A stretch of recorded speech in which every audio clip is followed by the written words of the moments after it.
Olá pessoal, meu nome é Caetano e esse é o nosso canal sobre questão agrária. Na aula de hoje a gente vai falar sobre o que é educação do campo. Bom, esse é um assunto muito amplo e nessa aula a gente vai unicamente tentar conceituar esse termo para que a partir disso a gente possa desenvolver alguns debates de maneira mais aprofundada. E para começo de conversa, vamos lá para o quadro. Vamos embora. Aqui no quadro, a gente vai ver as diferenças entre a educação do campo e a educação rural. É muito importante a gente compreender essa diferença porque o conceito de educação do campo ele vai se desenvolver em oposição ao conceito de educação rural. Bem, em primeiro lugar, essa diferenciação entre a educação do campo e a educação rural, ela é uma diferenciação que só existe no Brasil, praticamente. Porque nos outros países se trata rural education, ou seja, educação rural, e não existe uma outra palavra para traduzir o que seria essa educação do campo em detrimento da educação rural. Mas essa diferença ela não diz respeito unicamente a uma questão semântica, porque vai ser no Brasil e na América Latina onde vai se desenvolver as maiores desigualdades fundiárias na história do globo. Então, falar de territórios rurais no Brasil é muito diferente de falar de territórios rurais, por exemplo, nos Estados Unidos, na Europa, no continente africano e no continente asiático. Então, nós no Brasil possuímos um território rural muito mais desigual do que qualquer outro país no planeta, com exceção do Paraguai. O único país que chega perto da gente em termos de desigualdade fundiária chama-se o Paraguai. Então, é muito importante que nessa sociedade desigual possamos diferenciar qual é a educação que tem o objetivo de colonizar os trabalhadores rurais, os camponeses e os demais povos do campo, e qual é o tipo de educação que tem o objetivo de libertar esses povos.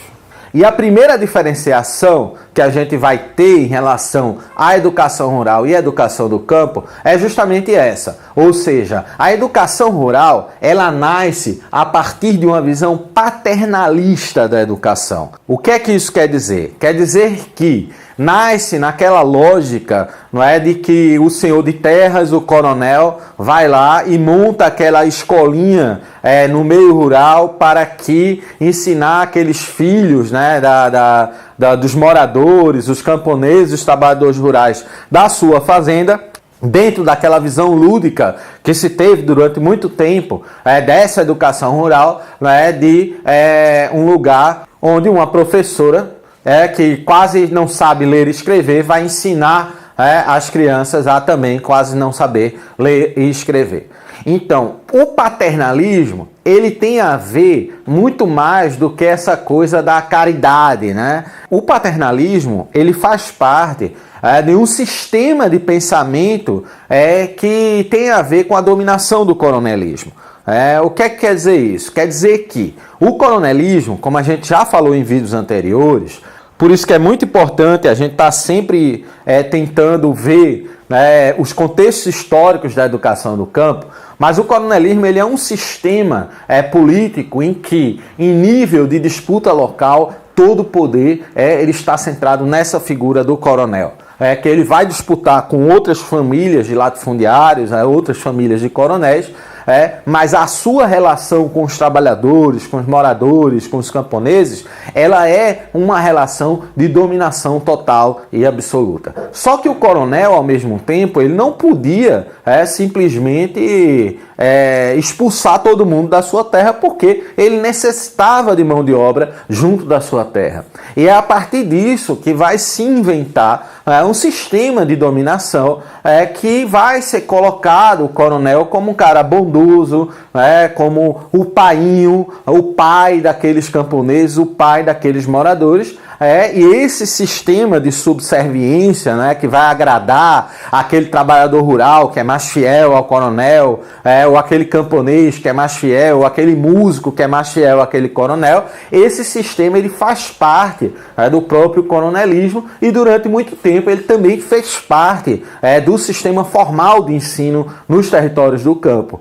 Então essa educação rural ela se estabelece dentro dessa relação paternalista que também se relaciona com o papel da igreja nesses territórios.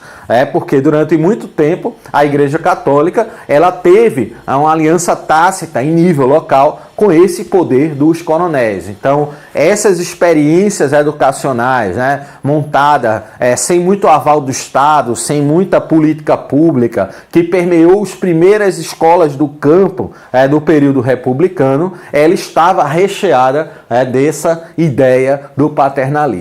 Já a educação do campo, por outro lado, ela tem uma outra perspectiva, que é a perspectiva de luta dos movimentos sociais.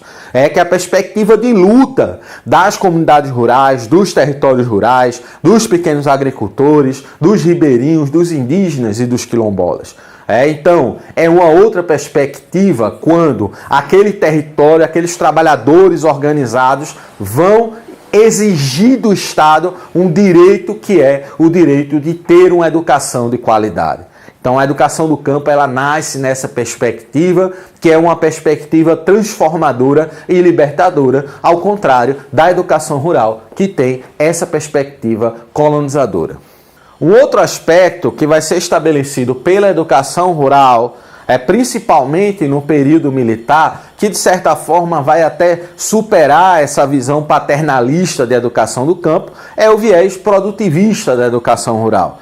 Na ditadura militar, como a gente já falou no vídeo que a gente falou sobre agronegócio, a ditadura militar vai fazer um monte de política pública com o objetivo de desenvolver o agronegócio no meio rural brasileiro. E a educação rural, ela entra nessa perspectiva, ou seja, na perspectiva de fazer com que esse território produza mais e utilize lá os tratores, utilize os agrotóxicos, vire que todos os trabalhadores e os camponeses virem empreendedores rurais e tudo isso.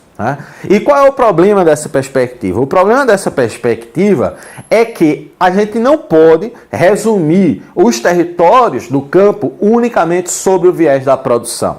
Então, a educação do campo, ela traz todas as dimensões do território, para além da produção. Então ela traz a cultura, ela traz a religiosidade, ela traz as línguas, né? No caso da educação indígena, dos povos indígenas que ainda preservam a sua língua nativa. Então a educação do campo, ela traz a dimensão de que aquele território ele não pode ser visto somente sob o aspecto da produção, até mesmo porque naquele território é habitado por pessoas que vivem, que sonham e que têm outros aspectos da sua vida para além da produção.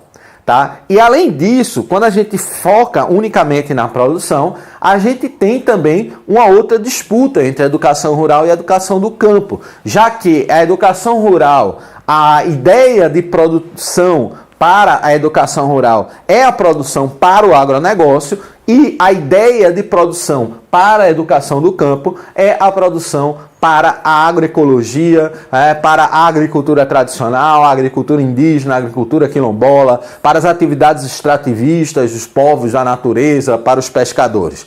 Deixando claro, portanto, que a educação do campo ela não exclui a produção do seu campo educacional, já que a produção e o trabalho são fatores essenciais na educação do campo, entretanto, é uma produção sobre uma outra perspectiva.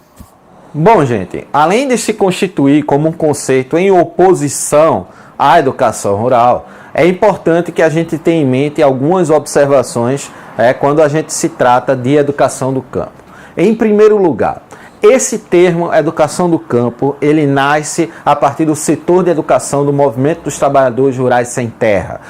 Quando, em 1997, é realizado o primeiro Encontro Nacional de Educadores nas áreas de reforma agrária. A gente vai ter um vídeo para falar sobre a história da educação do campo, mas é importante a gente ter essa referência justamente para associar esse movimento da educação do campo com o movimento de luta. Apesar da gente existir nas nossas universidades, nossos cursos de pedagogia, muitas disciplinas sobre a educação do campo, apesar de existir muita produção acadêmica da educação do campo, é sempre importante ressaltar que essa terminologia educação do campo, ela não vai da academia para os movimentos sociais, mas faz justamente o movimento oposto. Ou seja, são os movimentos sociais, principalmente os movimentos camponeses, o movimento indígena para a educação indígena, o movimento quilombola para a educação quilombola, que criam essa terminologia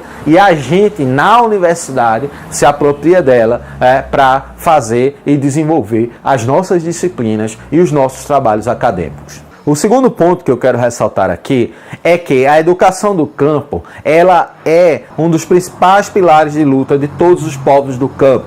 Os povos camponeses, os indígenas, os quilombolas, os ribeirinhos, os pescadores. Por quê? Porque sem uma educação do campo de qualidade, sem uma escola do campo de qualidade, torna-se impossível a vida no campo. Não dá para imaginar uma vida no campo sem a escola, sem essas futuras gerações de camponeses, de indígenas, no caso da educação indígena, de quilombola, no caso da educação quilombola, nessa futura geração de pescadores, de ribeirinhos. Se elas não têm uma escola de qualidade, a tendência é justamente elas abandonarem o território. Então, na pesquisa que eu fiz para minha tese de doutorado, a gente viu um ponto ali que me chamou muita atenção, que para muitas famílias, você ter uma escola do campo de qualidade, ela é um fator mais importante para que essas famílias continuem no campo do que até mesmo a produção. Então, às vezes a família não está produzindo muito bem, não está ganhando aquele dinheiro, mas está vendo seus filhos estudar numa boa escola. Então, isso é essencial para que aquelas pessoas continuem no campo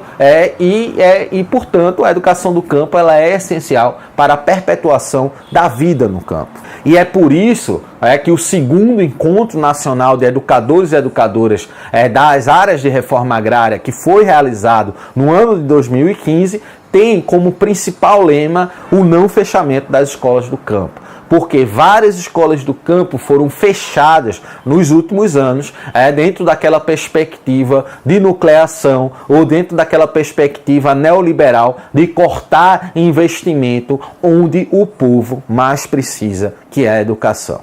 E aí, gente, para concluir, fica aqui a reflexão de como a gente pode trabalhar a educação do campo em tempos de pandemia de Covid-19. Então, isso é uma coisa que a gente realmente precisa ter muito cuidado, porque as aulas à distância, muitas vezes elas não são acessíveis nesses territórios do campo. O acesso à internet muitas vezes é difícil. Então, a gente tem que tentar desenvolver outras maneiras para que consiga, ao mesmo tempo, cumprir as regras de isolamento e também conseguir fornecer a educação a essa população desses territórios. Entretanto, por outro lado, o campo, enquanto território educativo, ele pode ser um território com muito mais oportunidade de aprendizagem do que a cidade. Então, algumas atividades pedagógicas à distância que possam ser feitas na próprio território, como por exemplo a horta agroecológica, um aprendizado que as crianças possam aprender com a sua família, com o seu território, com a sua comunidade.